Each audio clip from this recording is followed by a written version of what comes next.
Okay, so let's talk about some practical methods for conducting a gait analysis.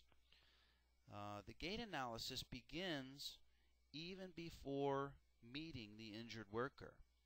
And the gait analysis begins with your preparation, and I offer some suggestions here that will help you organize your procedures to allow for an effective analysis of the gait.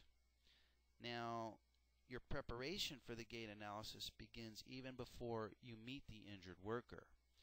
And for any type of a spine injury, any type of a lower extremity or neurologic injury, and even in the case of an upper extremity injury, you should be prepared in advance to evaluate the gait. Now, a gait analysis will not always be required for an upper extremity injury, such as a shoulder injury, for example. But because of the growing use of analogous impairment due to gait disturbance under Alvarez-Guzman 2, be prepared to do a gait analysis on more cases, even if initially the applicability of the gait analysis doesn't really seem to make sense, because more and more cases are requiring a discussion of analogy to gait disturbance under Alvarez-Guzman 2, even in upper extremity cases, and I give you some examples later on in this program.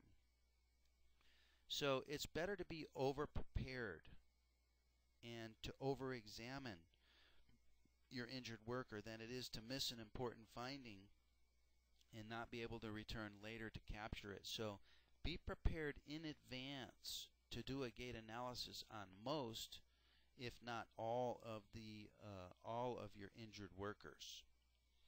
So when it comes time to meet the injured worker for the first time, have the gait analysis on the top of your mind. This is when I like to put my video camera in my pocket.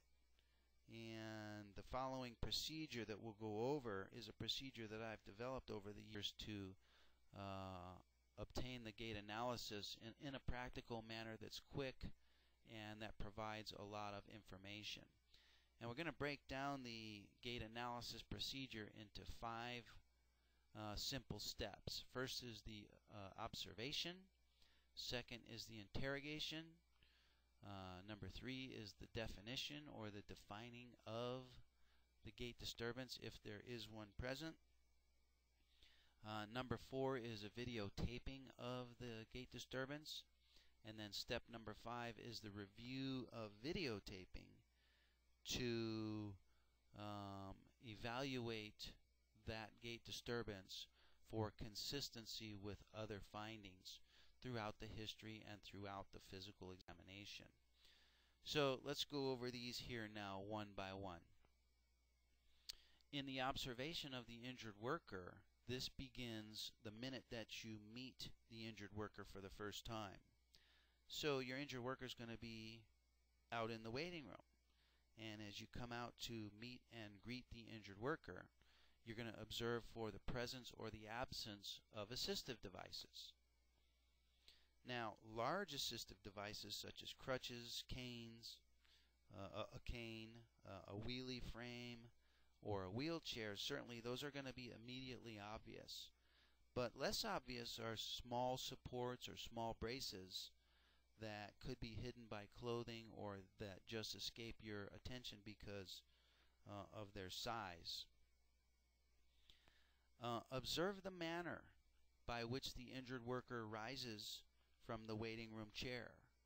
Does the injured worker rise by pushing off their legs with their hands? If so, this is known as a positive minor sign.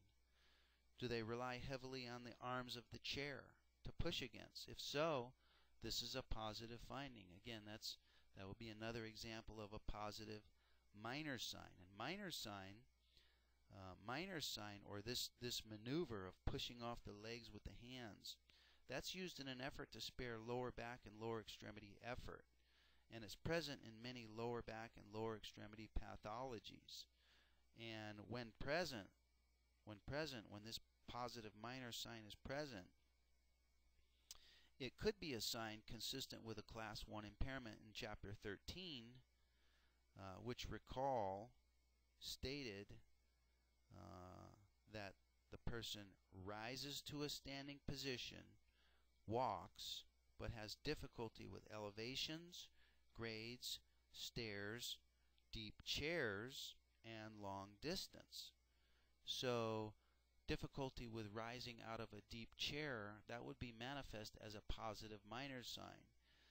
That could qualify for a Class 1 impairment, or could qualify for a Class 3 impairment due to, and here's the definition of a Class 3 impairment, rises and maintains standing position with difficulty. So you observe your injured worker to rise from the waiting room chair, and you make an assessment as to how difficult that is. Is there the presence or the absence of a minor sign? And you assess that, and you think in your mind whether that could qualify as a Class 1 or a Class 3 impairment. Then what you do is, what I recommend that you do is you invite the injured worker to come back to the examination room, and you observe their movement from the waiting room to the examination room. And as they follow you to the examination room, what I do is I walk in front of them. I walk in front of them, but I walk backwards so that I can observe their gait. And I walk down the hallway to the examination room backwards while they walk with me forwards, and I observe their gait. Now, if there's no noticeable gait disturbance, in other words, you don't see any type of a shortened stance phase, you don't see any type of an antalgic gait, there's no sort of a Trendelenburg sign, I always question the injured worker, and I ask him, can you walk okay?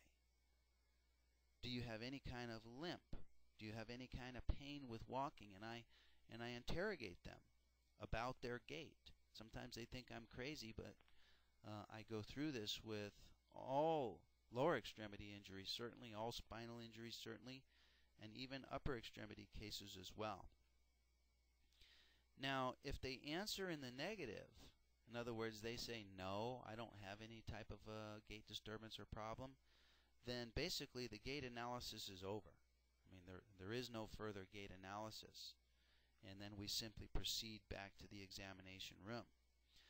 If there is some kind of a noticeable gait disturbance, I question them and I ask them the same questions. I ask them, can you walk okay?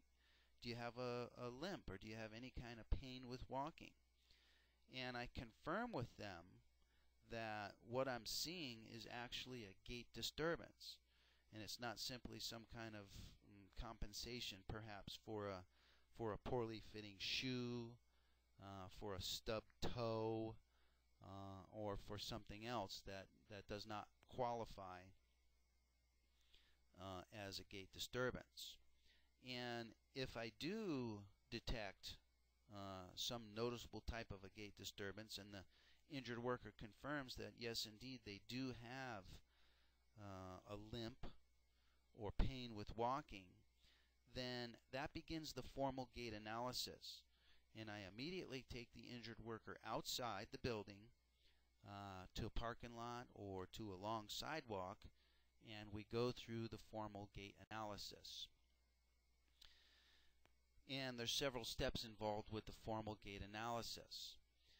And what you want to do is you want to observe the gait from at least 3 positions, and you want to be able to observe the gait over a substantial distance so that you can determine the consistency of the gait finding, and you can define the gait finding, and that requires a considerable distance where the injured worker is allowed to take several steps, at least 10 to 15 steps, so that you can detect and identify the pattern. So I observe the gait from at least 3 positions, from the front, from the back, and from the involved side. And for the purposes of this discussion, let's just consider that the involved side would be the left side. So, for example, I would have the injured worker walk 20 yards towards me as I observe the gait from the front of the examinee. I would have the injured worker walk 20 yards away from me as I observe their gait from the examinee back. I would have the injured worker walk 20 yards while I observe the gait from the side of the affected limb.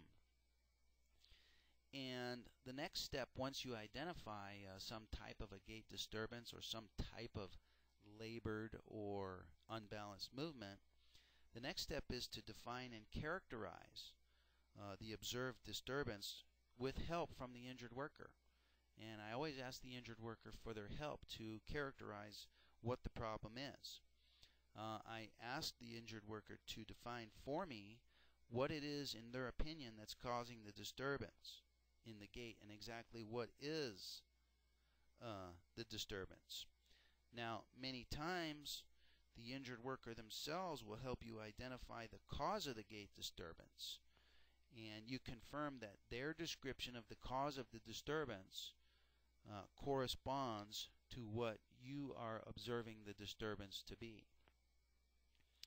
And for any type of a visually noticeable gait disturbance that the injured worker describes to you and that you are able to observe on an objective basis, I always recommend a videotaping of the gait.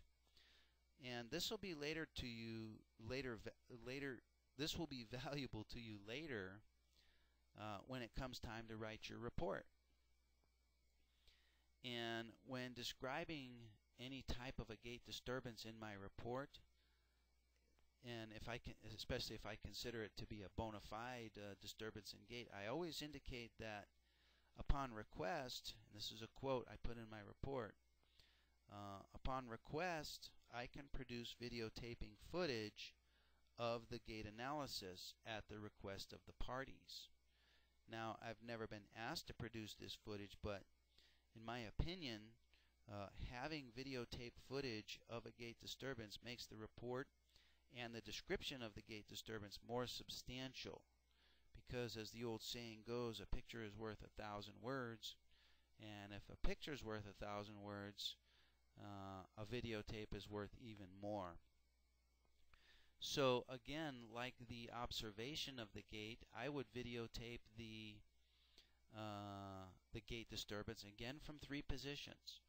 I would videotape it from the front as the examinee walks towards me, and make sure that you allow 20 yards for this so that you can get a good repetitive pattern of the gait disturbance. Videotape also from the back, and then also videotape from the side of the affected extremity. When you get back to your office later, you're going to want to review this videotaping for consistency. Consistency meaning consistency with the history, consistency with the medical records. You're going to review your observed gait disturbance for consistency with known anatomy and physiology. And we'll get into a breakdown of the gait cycle here in just a minute. And you're also going to review the observed gait disturbance for consistency with your examination findings. And this is an important review, is a review for consistency. So just to review those steps, the gait analysis involves with observation, interrogation, definition, videotape, and review.